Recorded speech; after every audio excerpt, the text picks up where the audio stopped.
That passed out of the House of Representatives with bipartisan support. Republicans and Democrats voted for it. Had that legislation moved forward, had Senator Reid had the courage to actually take it up, put it on the floor, bring it to debate. If there were amendments, if you wanted to make some changes, make changes. That's how the process works. Bring it back to conference. We did not have to push that debt ceiling all the way to the wall. And the bill that ultimately passed failed because the credit rating of the United States was indeed downgraded for the first time in American history. We had an opportunity to be able to lead with bipartisan support out of the House and the legislation that we passed. So when you're picking up your phone to call, please feel free to call. Just to let you know, and we do appreciate it, on an average week, we are getting into our congressional offices 5,000 contacts per week, coming in emails, phone calls, faxes that are coming in. We have an engaged electorate right now. We also need to be contacting our United States senators out of Colorado. But one thing to remember is everybody back there works for you, should work for you. So feel free to contact them as well. We have to get the Senate off of the middle of the road and start working with us because we've got a lot of challenges that we have in this country, and it will not be fixed by stonewalling out of the Senate.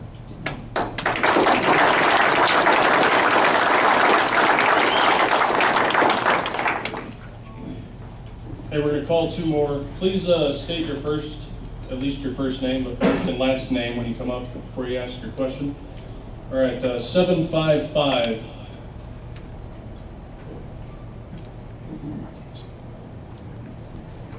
Oh. 844.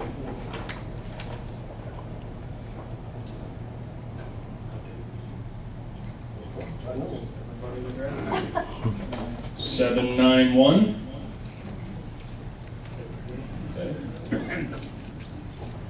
766.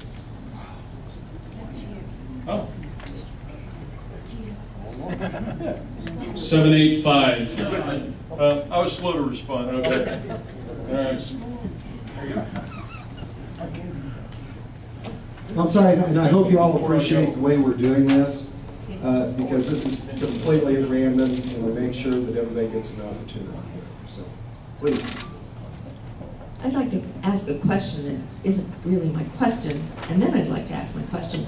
And I want to know if you're going to accept discussion or, I guess, counter opinions to your previous statements. You know, I guess the purpose for this is for people to be able to ask questions, be happy. If you want to contact me or contact our offices, I invite your opinions, of course. I have to let you know that I've attempted that, and this is the first time you've been available to the public. So. I think I've been available quite a few times.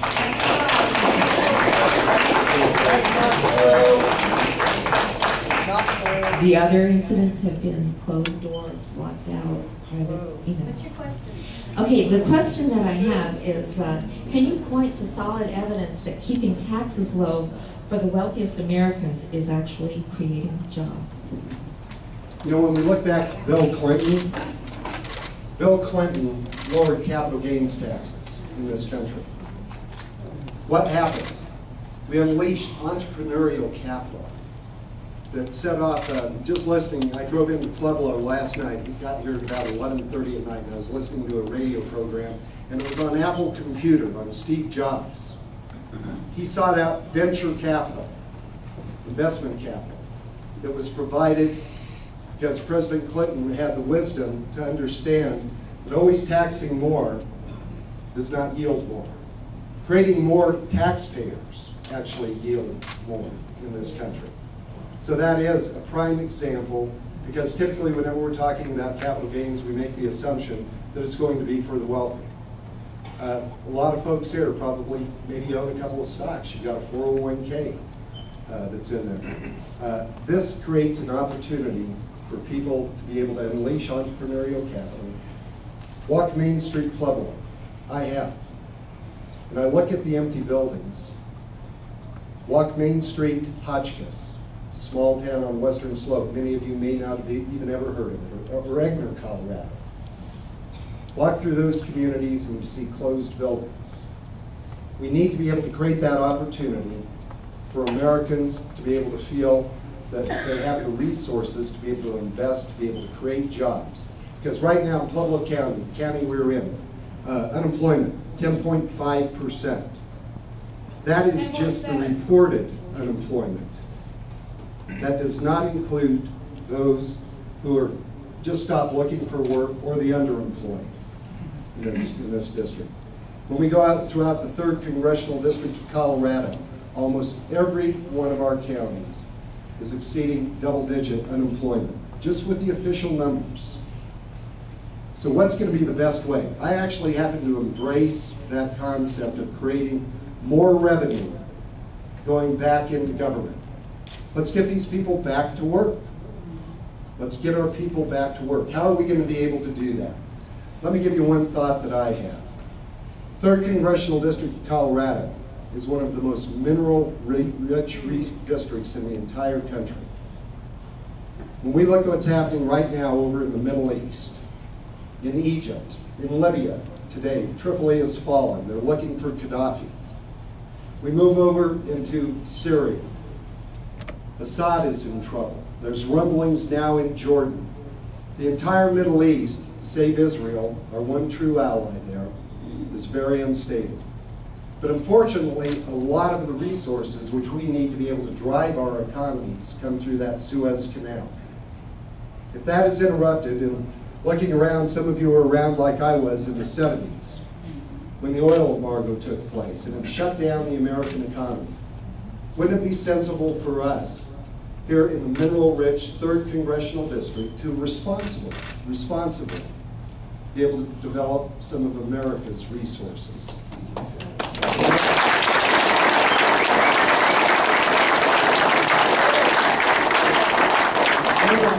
They will recall, just what was it, a month or so ago, the president went on camera and made an announcement. It was for the Import-Export Bank, announcing that we're going to be put forward, we don't know if they're going to be loans or loan guarantees yet, but $1 billion, now $2 billion by the way, but $1 billion will stay with the original number, to be able to give to Brazil to be able to drill off of their shores. And he said, we want to be one of your best customers. I hope maybe you join with me. And if we're going to be making an investment, why don't we invest on American soil with American...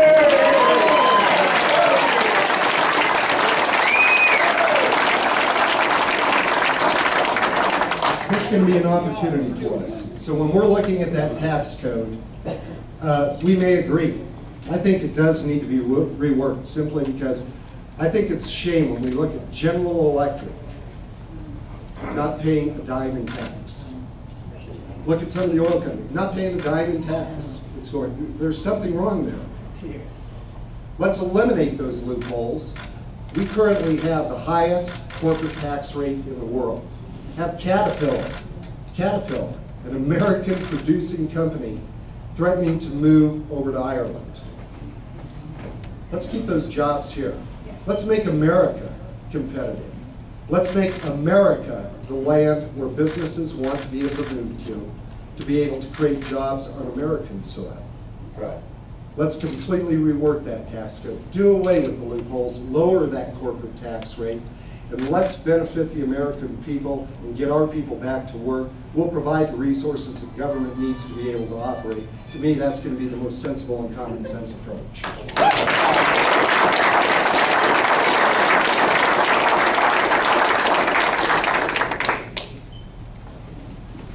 My name is Joe.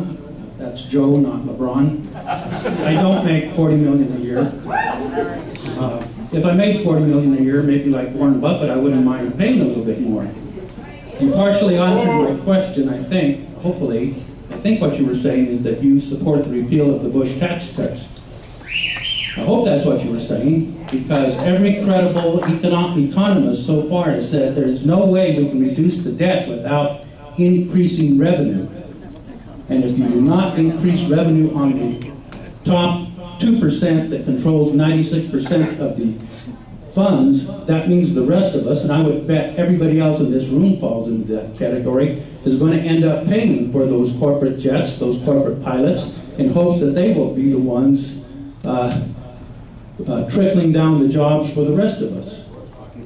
Now, am I correct in saying that you support the repeal of the Bush tax cuts? No.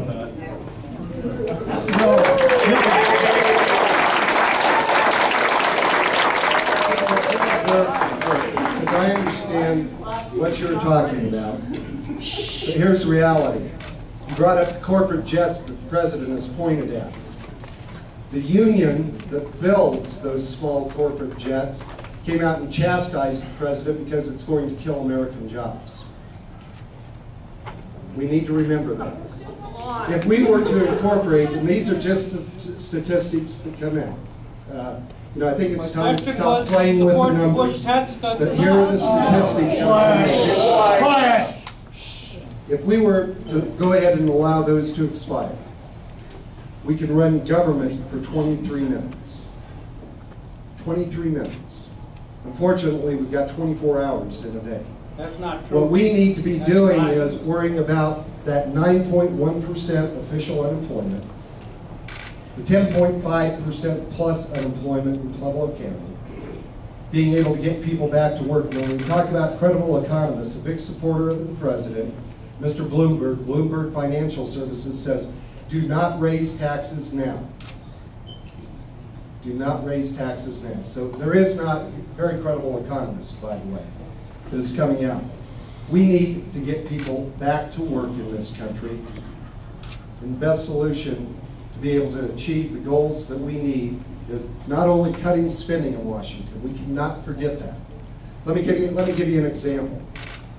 Non-defense discretionary spending of the federal budget. When we're talking about being able to balance those dollars, if the economists will actually look at that, since 2009, in non-defense discretionary spending, just organically, their budget has gone up 24%. If we add in the stimulus dollars that flowed in, it's gone up 84%. Who in this room has had 84%, well, we won't even go that high, a 24% increase in their revenues since 2009? Billionaires.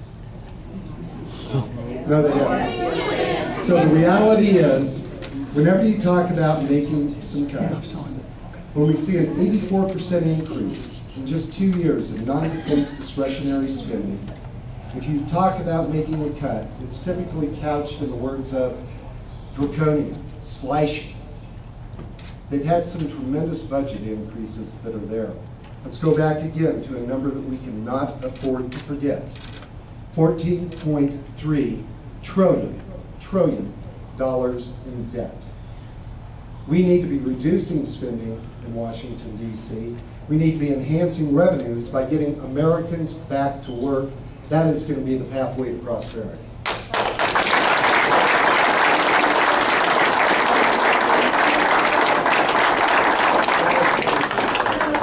My name's Joe too, and I disagree with the previous Joe.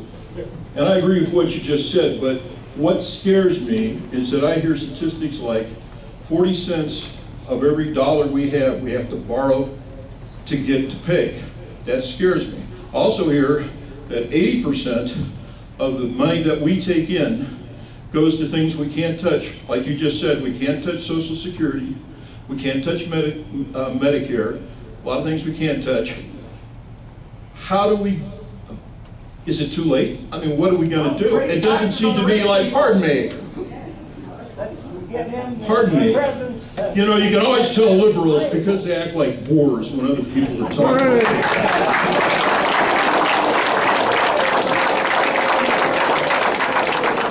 Is anybody in Washington on either side talking in a realistic manner that actually addresses the kind of situation we are?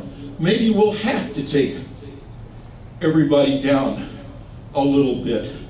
We've got a country here. In World War II, people went without meat. People bled. We're in a more serious war now than we were then. And nobody seems to really want to address the problem the way it needs to be addressed. Thank you.